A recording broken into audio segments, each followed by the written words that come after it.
Hello friends, welcome to grow with CB. तो आप सभी का स्वागत है आपके अपने चैनल ग्रो विद सीबी पर। आज की वीडियो हम देखने वाले हैं सीटेट पेपर 2 एसएसटी की अपनी 16 क्लास। इससे पहले 15 क्लासेस कंप्लीट हो चुकी हैं और हम क्या कर रहे हैं, हम कर रहे हैं प्रीवियस ईयर क्वेश्चंस की सीरीज़, जिसमें हम कर रहे हैं 2022 से 23 के जो रिसेंटली एग्ज़ाम हुए हैं, जो कि आपका 28 दिसंबर से 7 फरवरी तक चला था। उन सारे शिफ्ट में जितने भी आपके एसएसटी के क्वेश्चंस पूछे गए थे सीटेट पेपर 2 में, वो सारे क्वेश्चंस हम डे वाइज डिस्कस कर रहे हैं। आज हम डिस्कस करने वाले हैं 30 जनवरी यानी कि 30 जनवरी 2023 को जितने भी सीटेट के एसएसटी के पेपर 2 में पूछे गए थे वो सारे क्वेश्चंस। तो क्वेश्चंस को स्टार्ट करते हैं। फर्स्ट क्वेश्चन क्या है, which Buddhist text explains rules made for the Buddhist Sangha. कौन से बौद्ध साहित्य में बौद्ध संघ के लिए बनाए गए नियमों का वर्णन मिलता है? तो इसका करेक्ट आंसर है option number B, Vinaya Pitaka में। देखिए, महात्मा जो बुद्ध थे उनका क्या मानना था कि घर का त्याग करने पर ही सच्चे ज्ञान की क्या होती है, प्राप्ति होती है। ऐसे लोगों के लिए ही उन्होंने क्या बनाया था, एक संघ नामक संगठन बनाया था जहाँ घर त्याग करने वाले लोग रह सकें, और संघ में रहने वाले बौद्ध भिक्षुओं के लिए बनाए गए नियम विनय पिटक नामक ग्रंथ में मिलते हैं। सुत्त पिटक में क्या मिलता है, तो सुत्त पिटक में बौद्ध धर्म के उपदेशों का क्या है, संग्रह है।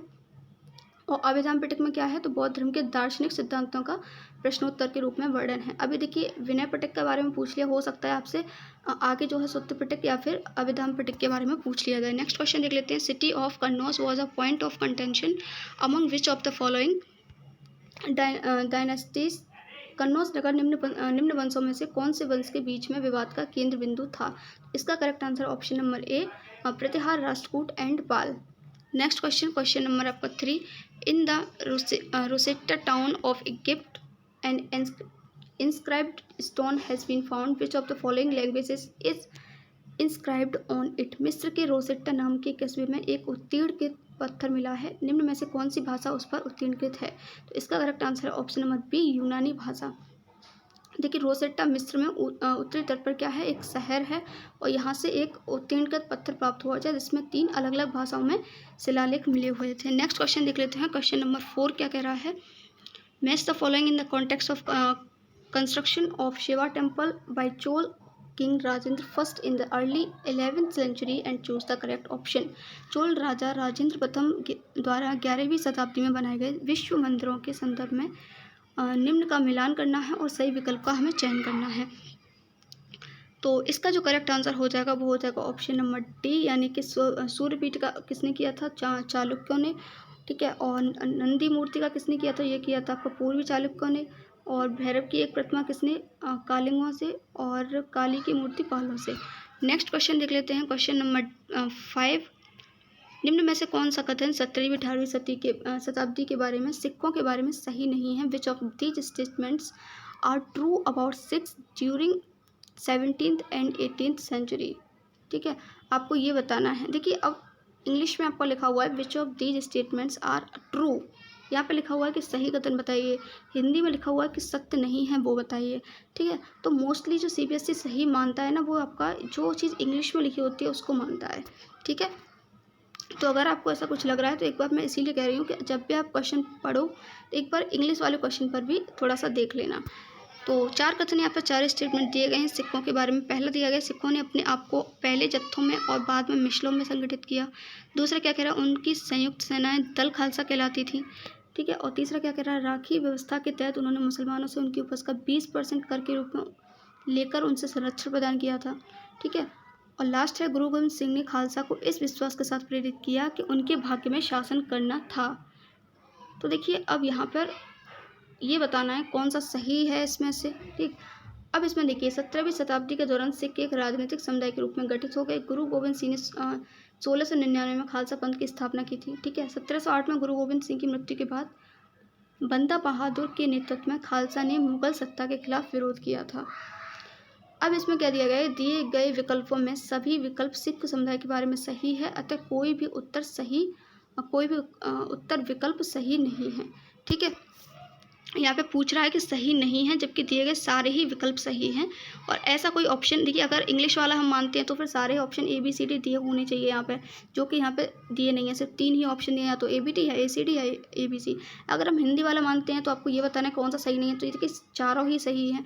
ठीक है, तो इसका जो है सभी लोगों को जो है फ्री का मार्क्स मिला है, क्योंकि ये जो है क्वेश्चन ही गलत पूछा गया। तो question number 6, who founded the movement, वृषभ आंदोलन की स्थापना किसने की? तो ऑप्शन नंबर सी इसका करेक्ट हो जाएगा, बसवन्ना ने। Question number 7, which of the following tribal communities live in the forest area of Orissa? कौन सा आदिवासी समुदाय उड़ीसा के जंगलों में रहता है? तो ऑप्शन नंबर ए इसका नाम है Khond. Next question number 8, look at these terms mentioned in the Chola inscription and choose the correct answer. Chola अभिलेखों में उल्लिखित इन शब्दों को देखिए और सही उत्तर दीजिए, यानी कि विलन वगाई, देवदान, पल्लिमचदम और आपका शालाभोग। चोल अभिलेखों की बात हो रही है, ठीक है, याद रखना। तो आपको ये बताना है कि सभी 4 भूमि की श्रेणियाँ हैं, या फिर चारों मापों की इकाइयाँ हैं, या फिर जो चारों जो दी गई हैं वो कर के प्रकार हैं, प्रकार के कर हैं, या फिर चारों मंदिरों के महत्वपूर्ण अंग हैं। तो इसका correct answer option number A, all 4 are categories of land. सभी 4 क्या हैं? भूमि की श्रेणियाँ हैं। Next question number 9, which of the following about Raja Ram Mohan Roy is not correct? यानी कि राजा राम मोहन रॉय के बारे में कौन सा कथन सही नहीं है? उन्होंने ब्रह्म समाज नामक एक सुधारवादी संगठन बनाया, बिल्कुल करेक्ट है ये तो। नेक्स्ट क्या कह रहा है? वह भारत में पश्चिमी शिक्षा के प्रसार के विरोधी थे, यही गलत है, यहाँ पर हमसे नेगेटिव ही पूछा है, तो ऑप्शन नंबर बी हमारा यहाँ पर बिल्कुल करेक्ट हो जाएगा। नेक्स्ट क्वेश्चन नंबर 10, कथन और कारण दो दिए गए हैं आपको 19वीं शताब्दी के भारतीय समाज के बारे में, ठीक है। आपको ये बताना है कि कौन सा कथन इसमें से सही है। पहला क्या कह रहा है? Orthodox Hindu society reacted by the anti caste system movements and formed organisations like Sanatan Dharma Sabha and ब्राह्मण सभा। यानी कि जाति व्यवस्था के विरोध में उठे आंदोलनों की प्रतिक्रिया में रूढ़वादी हिंदू समाज ने भी सनातन धर्म सभा, ब्राह्मण सभा जैसे संगठन स्थापित किए। कारण क्या कह रहा है?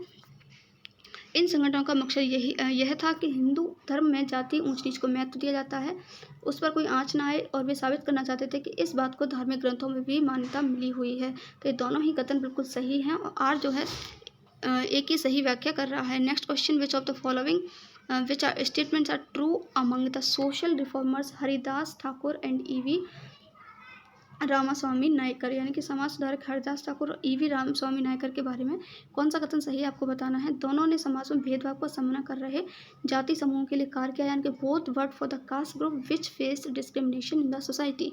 दूसरा क्या कह रहा है? दोनों ब्राह्मणों के उन ग्रंथों के विरुद्ध थे जो जाति प्रथा के समर्थक थे, यानी कि both were against brahmanical text that supported the caste system. तो यहाँ पर देखिए आपके दोनों ही कथन बिल्कुल सही हैं। नेक्स्ट क्वेश्चन देख लेते हैं। नेक्स्ट क्वेश्चन क्या कह रहा है? Who among the following point the slogan Gandhi Maharaj की जय? यानी कि गांधी महाराज की जगह नारा किसने दिया था? तो इसका करेक्ट आंसर है option number B, tea garden labours ने, यानी कि चाय बगान मजदूरों ने। नेक्स्ट क्वेश्चन, निम्न में से कौन स्वतंत्रता भारत के पहले भारतीय गवर्नर जनरल थे? यानी कि who among the following was the first Indian governor general of free India? I hope कि इसका आंसर आप सभी को पता होगा। इसका correct answer option number B, C Gopalachari. Next question number आपका 15, कथन ए बी सी एक ग्रह की विशेषताओं का वर्णन करते हैं, यानी कि फीचर आपको फीचर दिए गए हैं किसका? प्लैनेट के, और आपको उस ग्रह की पहचान करनी है। 3 कथन दिए गए हैं उसके बारे में, उस ग्रह के बारे में आपको बताना है कौन से ग्रह की विशेषता है। पहला क्या कह रहा है? It is a third nearest planet to the sun, यानी कि सूर्य से दूरी के हिसाब से यह तीसरा ग्रह है। दूसरा क्या कह रहा है? आकार में यह 5वां ग्रह है, यानी कि it is the 5th largest planet. और लास्ट क्या कह रहा है? यह ध्रुवों के पास थोड़ी सी चपटी है। तो इसका correct answer option number T, जबकि ध्रुवों के पास थोड़ी सी चपटी की बात आ जाती है तो वो है हमारी पृथ्वी, ठीक है। नेक्स्ट क्वेश्चन देख लेते हैं। क्वेश्चन नंबर 16, भारत में केंद्र सरकार के कार्यालयों के खुलने का समय 9 पूर्वाह्न भारतीय मानक समय है। गांधीनगर के समीप 72 डिग्री 45 पूर्व देशांतर पर और पटना के समीप 85 डिग्री पूर्व देशांतर पर स्थित केंद्र सरकार के कार्यालयों के खुलने का स्थानीय समय क्या होगा? तो इसका करेक्ट आंसर हो जाएगा ऑप्शन नंबर सी, 8:21 पूर्वाह्न और 9:10 पूर्वाह्न क्रमशः। देखिए हम सभी जानते हैं कि पृथ्वी अपनी दूरी पर पश्चिम से पूर्व की ओर घूमती है, ठीक है, सभी को पता है। कैसे जाती है? वेस्ट से ईस्ट। पृथ्वी अपनी दूरी पर घूमती हुई 360 डिग्री देशांतर और एक चक्कर 24 घंटे में पूरा करती है, ये भी आप सबको पता होगा। इस प्रकार सूर्य पूरब से पश्चिम की ओर प्रति घंटा 15 देशांतर और 4 मिनट में 1 देशांतर को पार करता है। अब भारत के मानक समय का निर्धारण 82 डिग्री 30 डिग्री पूर्व से किया जाता है, तो भारतीय मानक समय ग्रीनविच समय से 5.5 घंटे आगे है। ये चीज़ आपको याद रखनी पड़ेगी, तभी आप ऐसे क्वेश्चन को सॉल्व कर पाएंगे। रिपीटेड क्वेश्चन है, पहले भी आया हुआ है, और हर सेट में इस टाइप का क्वेश्चन आपसे SST में पूछा जा रहा है, ठीक है। भारत में केंद्र सरकार के कार्यालयों के खुलने का समय 9 पूर्वाह्न है, तो गांधीनगर के समीप कितना हो जाएगा? 72 डिग्री 45 पूर्व देशांतर पर पटना और समय के बीच 85 डिग्री देशांतर पर स्थित सरकार के कार्यालयों के खुलने का समय 8:21 पूर्वाह्न और 9:10 पूर्वाह्न होगा। नेक्स्ट क्वेश्चन, नीचे दिए गए कथनों पर विचार कीजिए और सही कथन का आपको चयन करना है। विश्व का सबसे बड़ा रेगिस्तान एशिया है। दूसरा कह रहा है विषुवत वृत्त एशिया से होकर गुजरता है। तीसरा कह रहा है एशिया तीसरा सबसे बड़ा महाद्वीप है। और लास्ट है एशिया पूर्वी गोलार्ध में पड़ता है। तो इसका correct answer option number C, only statement D is correct, यानी कि एशिया पूर्वी गोलार्ध में पड़ता है। Asia lies in the eastern hemisphere, यही कथन हमारा बिल्कुल सही है। नेक्स्ट क्वेश्चन देख लेते हैं। निम्न कथनों पर विचार करने के बाद सही विकल्प का हमको चयन करना है। कुछ स्टेटमेंट आपको दिए गए हैं 4-5, उसका आपको ये बताना है कि कौन सा कथन इसमें से हमारा सही है। तो देखिए, वायु की पतली परत पृथ्वी का अटूट भाग है, बिल्कुल करेक्ट। नेक्स्ट क्या कर रहा है, ये हमें ऐसी वायु प्रदान करती है जिससे हम लोग सांस लेते हैं। It provides us with the air with breath, बिल्कुल करेक्ट। यह हम लोगों को सूर्य की कुछ हानिकारक किरणों से बचाती है, ये भी बिल्कुल सही है। तो ऑप्शन नंबर डी हमारा यहाँ पे बिल्कुल करेक्ट हो जाएगा। All A and B and C are true. Next question, when block mountains are created then, जब ब्रंसोत पर्वतों का निर्माण होता है तब क्या होता है, ये आपको बताना है। तो इसका correct answer option number C, large areas are broken and splits at the same time. तब क्या होता है, बहुत बड़ा एक भाग एक ही समय में टूटता है और विस्थापित होता है। देखिए, पर्वत 3 प्रकार के होते हैं, वलित पर्वत, ब्लॉक पर्वत और ज्वालामुखी पर्वत। जब ब्रंसोत पर्वतों का निर्माण होता है तब बहुत बड़ा भाग एक ही समय में टूटता और लंबवत विस्थापित होता है। ऊपर उठे ब्लॉकों को होस्ट और नीचे वाले ब्लॉकों को ग्रेविन कहा जाता है, याद रखना। Next question number 20, if you want to see gompas meadows and glaciers which one of the following state और union territories you made to visit, यदि आप गोम्पा घास के दौरान वह हिमनद देखना चाहते हैं तो आपको निम्न में से किस राज्य या केंद्र शासित प्रदेश की यात्रा करनी होगी। तो इसका correct answer option number C, आपको लद्दाख की यात्रा करनी पड़ेगी, तभी आप जो है हिमनद और घास के मैदान और गोम्पा देख पाएंगे। नेक्स्ट क्वेश्चन, निम्न में से कौन सा देश सहारा रेगिस्तान में स्थित नहीं है, यानी कि which country is not located in the Sahara desert. इसका करेक्ट आंसर हो जाएगा option number D, Zambia. Sahara रेगिस्तान क्या है, विश्व का सबसे बड़ा रेगिस्तान है, आपको याद रखना है, ठीक है। और ये कितने देशों से घिरा हुआ है, तो ये 11 देशों से घिरा हुआ है, जिसमें आपका आ जाएगा अल्जीरिया, चाड, मिस्र, लीबिया, मातमी, मॉरिटानिया, मोरक्को और नाइजर, सूडान, ट्यूनीशिया एवं पश्चिमी सहारा।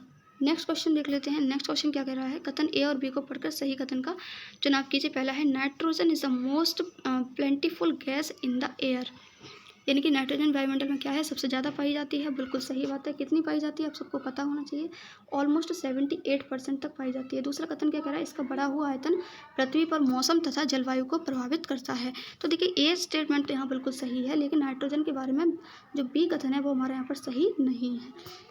नेक्स्ट क्वेश्चन नंबर 23, लू is an example of which type of wind, यानी कि लू किस प्रकार की पवन का उदाहरण है। तो इसका करेक्ट आंसर हो जाएगा ऑप्शन सी, लोकल विंड्स, यानी कि स्थानीय पवनें। देखिए, जितनी भी विंड हैं आपकी, स्थानीय पवनें, मौसमी पवनें, ध्रुवीय पवनें, इन सभी के बारे में अच्छे से पढ़ लेना, क्योंकि वाइंड से भी क्वेश्चन आपका बहुत सारे सेट्स में पूछा गया है।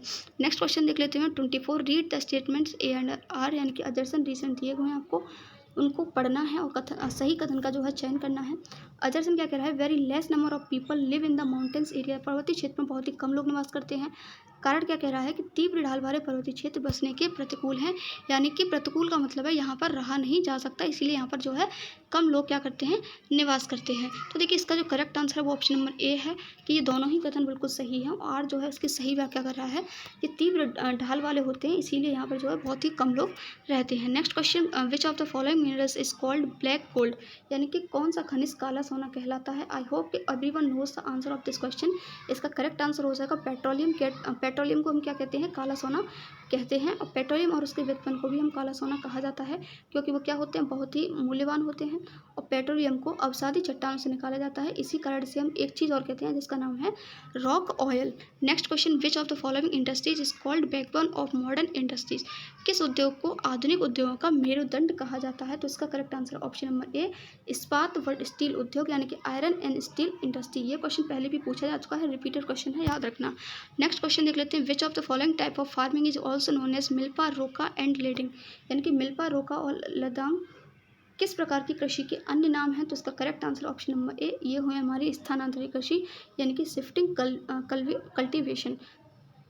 स्थानांतरित कृषि क्या है, तो एक व्यापक खेती पद्धति है। इसके अंतर्गत भूमि के एक भूखंड को अस्थायी रूप से क्या करते हैं, साफ करते हैं और फिर उसमें खेती की जाती है, लेकिन कुछ समय बाद वहाँ की मिट्टी क्या हो जाती है और उर्वरता कम होने से वहाँ से लोग दूसरी जगह स्थानांतरित हो जाते हैं और ये खेती उत्तर पूर्वी भारत में बहुत ज़्यादा क्या है, प्रचलित है। Next question, civil rights act of 1964 in the United States of America prohibits discrimination on the basis of blank, यानी कि संयुक्त राज्य अमेरिका में 1964 के नागरिक अधिकार अधिनियम ने ब्लैंक दिया गया है, किसके आधार पर भेदभाव का जो है निषेध किया था। ठीक है, कथन देख लेते हैं। नस्ल का किया था, धर्म किया गया था, जेंडर का किया था या फिर राष्ट्रीय मूल का किया था। तो देखिए ए, बी और डी यहाँ पर बिल्कुल करेक्ट रहेगा। एक तो नस्ल यानी रेस का किया था, धर्म का किया था और राष्ट्रीय मूल का किया था। तो इस तरीके से हमारा ऑप्शन बी हमारे यहाँ पर बिल्कुल करेक्ट हो जाएगा। नेक्स्ट क्वेश्चन नंबर 29, निम्न में से कौन से कारण ग्रामीण जीविका उपार्जन को असुरक्षित बनाते हैं? इसका करेक्ट आंसर हो जाएगा ऑप्शन नंबर सी, यानी कि आपका कथन ए और कथन आपका सी और आपका कथन डी, यानी कि सिंचाई के लिए मानसून पर निर्भरता और कीट हमले में फसलों का नष्ट हो जाना और लास्ट साहूकारों से कर्ज उठाना, इसी की वजह से जो है जो ग्रामीण लोग हैं वो क्या करते हैं, जीविकोपार्जन को असुरक्षित महसूस करते हैं। Next question, which of the following is not the source of fund for panchayat, यानी कि कौन सा पंचायत की आमदनी का स्रोत नहीं होता है? तो इसका correct answer option number D, panchayat सचिव की निजी संपत्ति पर किराया, यानी कि रेंट ऑन प्राइवेट प्रॉपर्टी और पंचायत सेक्रेटरी। देखिए भारतीय संविधान के 73वें संविधान संशोधन 1992 के तहत पंचायत का गठन किया गया था, आपको पता होना चाहिए। नेक्स्ट क्वेश्चन देख लेते हैं, territorial constituencies created for the purpose of municipal election are known as, यानी नगर निगम के चुनाव के उद्देश्य से गठित किए गए क्षेत्रीय निर्वाचन क्षेत्रों को क्या किसके रूप में जो है जाना जाता है? तो इसका करेक्ट आंसर हो जाएगा वार्ड्स, यानी कि वार्ड खंड के नाम पर। Next question, question number 32, which of the following sectors provides employment to most number of people in India, निम्न में से कौन सा क्षेत्र जो है भारत में सबसे ज़्यादा रोजगार प्रदान करता है? तो उसका करेक्ट आंसर है ऑप्शन नंबर ए, आपका प्राइमरी यानी कि प्राथमिक क्षेत्र। देखिए ये क्वेश्चन आपको पूछा गया है इकोनॉमिक्स यानी कि अर्थशास्त्र से, आपने पढ़े होंगे प्राथमिक क्षेत्र, द्वितीय क्षेत्र और तृतीय क्षेत्र। ठीक है, प्राथमिक क्षेत्र क्या करता है, सबसे ज़्यादा रोजगार प्रदान करता है। यह क्षेत्र प्रत्यक्ष रूप से किस पर डिपेंड करता है, एनवायरनमेंट पर यानी कि पर्यावरण पर निर्भर करता है। और इसके अंतर्गत क्या आता है, कृषि आती है, वानिकी आती है, मत्स्य पालन आता है, आपका पशुपालन आता है। इस संलग्न श्रम की प्रकृति को रेड कॉलर जॉब भी कहते हैं। ये क्वेश्चन याद रखना, हो सकता है नेक्स्ट आपके एग्जाम में पूछ लिया जाए। Next question, seasonal unemployment is commonly associated with which of the following activities, मौसमी बेरोजगारी निम्न में से किस प्रक्रिया के साथ जोड़ी जा सकती है? इसका करेक्ट आंसर ऑप्शन नंबर ए, फार्मिंग यानी कि खेती। मौसमी बेरोजगारी ग्रामीण क्षेत्रों में पाई जाती है और ग्रामीण क्षेत्रों में ही क्या होती है, अक्सर खेती होती है। नेक्स्ट क्वेश्चन, एक लोकतांत्रिक सरकार का आधारभूत सूचक है किसका होना या लागू होना? तो इसका करेक्ट आंसर हो जाएगा ऑप्शन नंबर बी, यानी कि सार्वभौमिक वयस्क मताधिकार, यानी कि universal adult Française. Next question देख लेते हैं, क्वेश्चन नंबर 35, हिंदू उत्तराधिकार अधिनियम में वर्ष 2005 में हुए बदलाव महिलाओं को किस तरह लाभान्वित करेगा? इसका करेक्ट आंसर ऑप्शन नंबर ए, यह महिलाओं को माता पिता की संपत्ति में क्या करेगा, बराबर हिस्सा दिलाता है। याद रखना 2005 में ये आपका कानून बना है, इससे पहले ये कानून नहीं था। इससे पहले सिर्फ जो है उनके बेटों का या लड़कों का ही अधिकार होता था अपने पिता की संपत्ति पर, लेकिन 2005 में जो कानून बना उसमें ये कहा गया है कि माता पिता की संपत्ति पर महिलाओं का यानी लड़कियों का भी हक होगा। नेक्स्ट क्वेश्चन देख लेते हैं 36, जब विकासात्मक गतिविधियों के कारण आदिवासी समूह को उनकी भूमि से विस्थापित किया जाता है तो परिणाम स्वरूप वे अपना अधिकार खो देते हैं। तो किसकी वजह से खो देते हैं? तो इसका करेक्ट आंसर हो जाएगा आपका ऑप्शन नंबर ए, यानी कि कथन ए रीति रिवाज, नंबर 2 है आपका आय और आजीविका, नंबर सी है आपका जंगल में प्रवेश के स्रोत। नेक्स्ट क्वेश्चन देख लेते हैं, क्वेश्चन नंबर 39 देख लेते हैं, एक शिक्षक प्राथमिक स्रोतों के आधार पर अंग्रेजों की वास्तुकला पर एक परियोजना प्रदान करता है, निम्न में से कौन सा प्राथमिक स्रोत है? तो इसका प्राथमिक स्रोत है उपन्यास यानी कि नॉवेल्स। नेक्स्ट क्वेश्चन है आपका, which of the following statements is correct about the present use of dates and years in history, यानी इतिहास में तिथियों और वर्षों को सूचित करने के लिए प्रयोग में आने वाली वर्तमान के बारे में निम्न कथनों में से कौन सा कथन सही है? एडी के स्थान पर बीसी, बीसी के स्थान पर एडी। तो इसका जो करेक्ट आंसर है वो ऑप्शन नंबर ए, एडी के स्थान पर क्या आ गया है आपका, बीसीई आ गया है। देखिए एडी का फुल फॉर्म क्या होता है याद रखना, एनोडोमिन होता है। ठीक है, जबकि आपका बीसीई का फुल फॉर्म क्या होता है वो भी आपको याद रखना है, इसका फुल फॉर्म होता है बिफोर क्राइस्ट। तो एडी कब यूज़ किया था? तो ये ईसा मसीह के जन्म से बाद का समय है, जबकि बीसी क्या है, ईसा मसीह के जन्म के पहले का समय है। एडी को ईसवी कहा जाता है और बीसी को ईसा पूर्व कहते हैं। ठीक है, नेक्स्ट ये वाला क्वेश्चन हम देख चुके हैं। नेक्स्ट और लास्ट क्वेश्चन आज का हमारा, what are the different ways through which learning experience from a project can be captured, वे विभिन्न तरीके कौन से हैं जिनसे किसी परियोजना से अधिगम अनुभवों का अधिग्रहण किया जाता है? अभिलेख, पावर पॉइंट प्रस्तुतिकरण, पेन पेपर परीक्षा, स्क्रैप बुक या फिर रेखा चित्र।